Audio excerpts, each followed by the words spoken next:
So you've been called to be a groomsman, or even worse, go to a work function. And at said social engagement, you're obliged to wear a tux. Poor thing.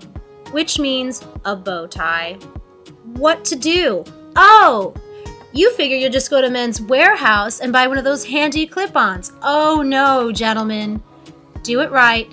A self-tie bow tie is the only way to go. Did you know that chicks think it's way hotter? It's totally true. But how to tie one? Well, you're in luck. There are several how-to videos online, but this is probably the only one done by a girl.